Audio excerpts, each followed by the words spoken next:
Hi, welcome to plant profile. ഇതാണ് Taiwan apple ചാമ്പ. കാണാനും നല്ല ഭംഗിയാണ്, അതുപോലെ കഴിക്കാനും നല്ല ടേസ്റ്റുള്ള ഒരു വെറൈറ്റി ചാമ്പയാണ് തായ്വാൻ ആപ്പിൾ ചാമ്പ. ഇത് പഴുത്ത് കഴിഞ്ഞാൽ ഇതുപോലെ റെഡിഷ് കളറിലേക്ക് വരും.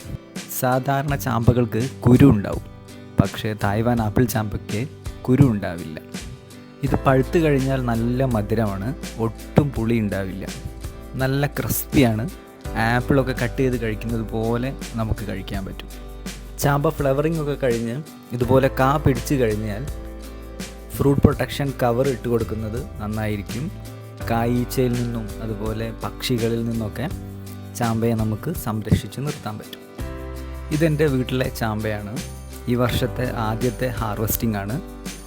ഫ്രൂട്ട് പ്രൊട്ടക്ഷൻ കവർ ഇട്ടത് കൊണ്ട് തന്നെ കേടുപാടുകളൊന്നുമില്ലാതെ ചാമ്പ കിട്ടി.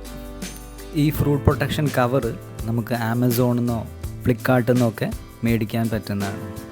എന്താ ഭംഗി! ഈ ഭംഗി കണ്ടിട്ടാണ് ഞാൻ ആദ്യമായിട്ട് തായ്വാൻ ആപ്പിൾ ചാമ്പ അന്വേഷിച്ച് തുടങ്ങിയത്.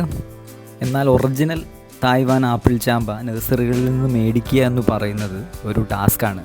നമുക്കതിൻ്റെ ഒറിജിനൽ വെറൈറ്റി കിട്ടണമെന്നില്ല. ഞാൻ തന്നെ നഴ്സറികളിൽ നിന്ന് 10ഓളം തായ്വാൻ ആപ്പിൾ ചാമ്പയാണെന്ന് അവർ പറയുന്നത് മേടിച്ച് വെച്ചിട്ടുണ്ടായിരുന്നു. പക്ഷേ അതൊന്നും തന്നെ തായ്വാൻ ആപ്പിൾ ചാമ്പയല്ലായിരുന്നു. അത് നമുക്ക് മനസ്സിലാവുക അത് ഉണ്ടായി കഴിയുമ്പോഴാണ്.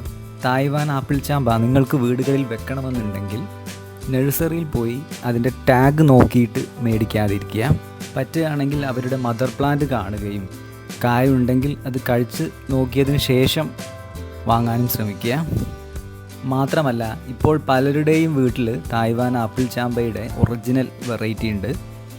ആ പ്ലാന്റിൻ്റെ മുകളിൽ നിന്ന് ലെയർ തൈ മേടിക്കാൻ നോക്കുക.